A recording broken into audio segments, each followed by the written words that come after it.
We're going to move on and talk about something else, something very interesting. Our studio is smelling absolutely fantastic today. My senses are just buzzing right now. Yeah, I feel. Feel. Okay, let's welcome our guest on set, Simon A. Forfield. He's the CEO of Equal Strategy. Welcome to the show. Welcome, good morning. Good morning. It's good to have you here so bright and early. Thank you. And of course, Are you a morning person? Can be. Oh, you can be, all right. Okay. And you've already, woken us up tremendously because of the overwhelming smell that when you open up your briefcase. And his little spy kit, I call it. Yeah.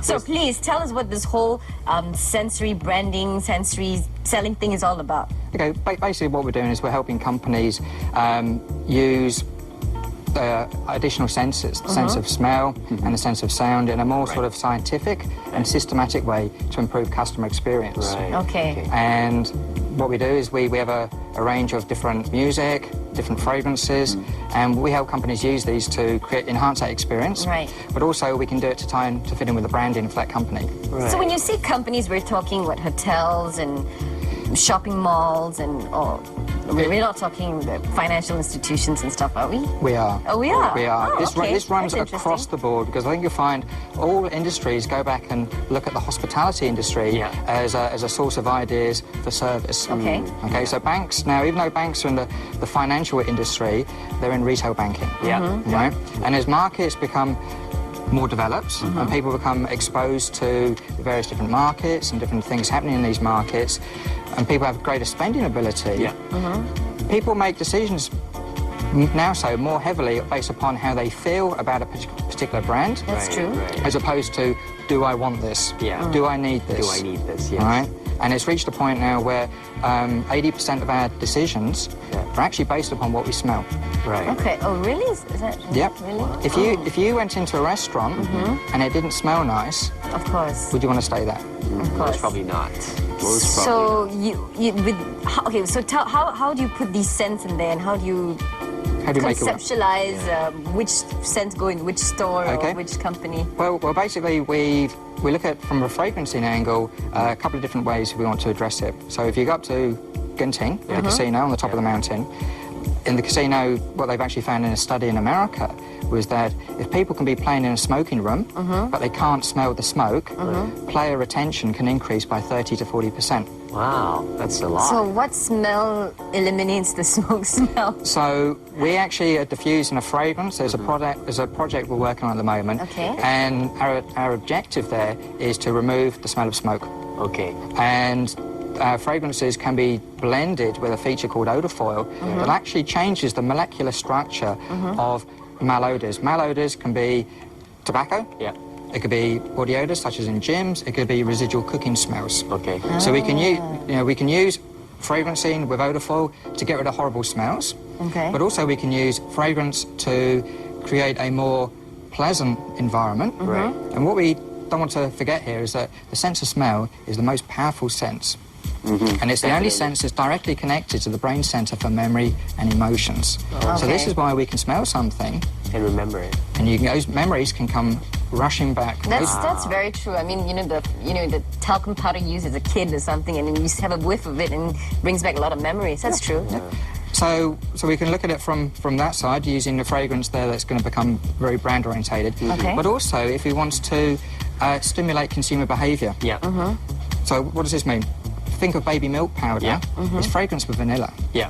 Vanilla is what we call a low arousal fragrance. Yep. It has a calming effect. Okay. So that's why it's in baby milk powder intentionally. Right. Ah. Okay. So then what we actually do when we're working with clients and we're trying to select the right sort of fragrance for them, there are a lot of different aspects we need to consider. Right. There was, in Singapore, Okay. a few months ago, a luxury boutique hotel opened, which is Singapore's first luxury boutique hotel, and had a very modern, stylish, minimalistic design. Okay. And what we wanted to do, had a lot of glass, a lot of chrome, a lot of tiles, so we wanted to use a fragrance there that was going to be very refreshing and clean.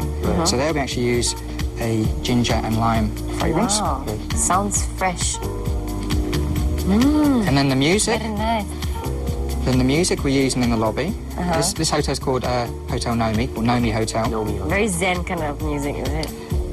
It's very it's very laid back, it's very sophisticated. Very Cafe Del Mar kind of feel to it. But not so commercial as Cafe Del Mar. Right. And how do you create this music? So we have access to about 5 million different licensed tracks. Okay. These come from all the different major labels, and we also have a selection from a different library that isn't available to the public. So whether clients are looking for something that's going to be suitable for the target audience. So, for example, if you had a clothes store that's catering for 16 to 18-year-olds, you'd want Britney Spears. Of course. Okay? But then if you were a private bank, or if you went into OCBC Premier Banking in Malaysia, so all of the recently built branches over the last 2 years, when you go into Premier Banking, you'll find the design is very sophisticated, very stylish.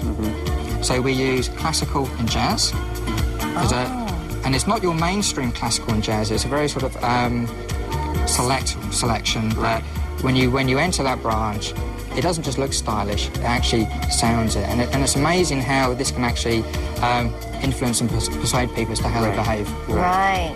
There's one study carried out by a wine shop, and they wanted to track the way music influenced behaviour on sales. And they wanted to compare top 40 to playing classical music. Okay.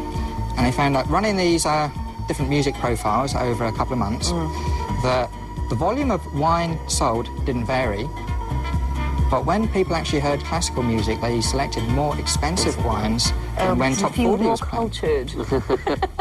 Exactly. I mean, that all comes into play, right? Yes, sir. Okay, what are some of the the fragrances used in the more popular places in the world? I mean, buildings or Shangri-La? around the world. Yeah, probably. Okay, so if you travel into any Shangri-La business hotel in Asia, You've even had it labelled as Shangri-La. You will actually smell and experience Shangri-La's signature fragrance that's exclusive to them. Is this is a customized fragrance exclusive for Shangri-La?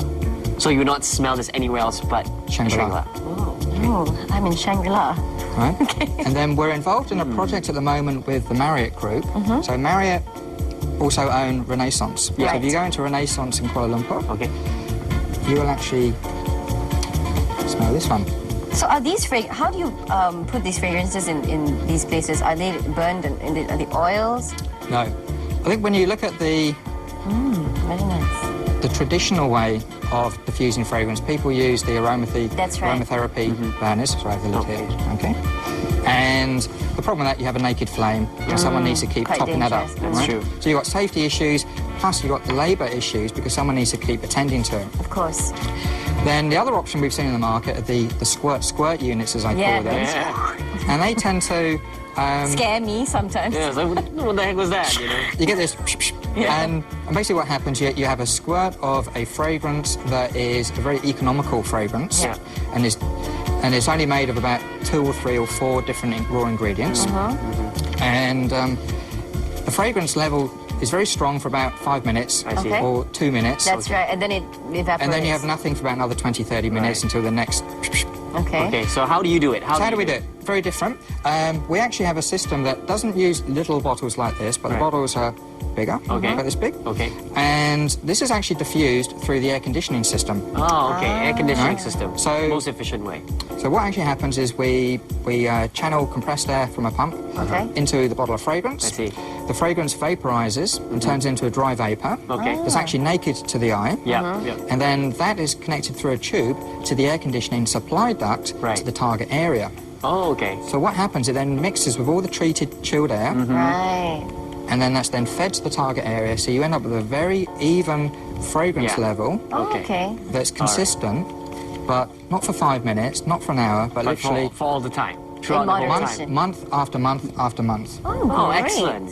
Well, all right, very, you know very what? We are unfortunately running out of time, Simon, but thank you on filling us on sensory marketing. The next time I walk to Shangri-La, we'll pay attention to more things now that we know. Thank you very much. Yes, thank you. We're going to go for a short break, and when we come back, I think it's time to wrap it all up and end the day. So we'll see you in a bit. You're on the Breakfast Show, the show's waking up for. See ya.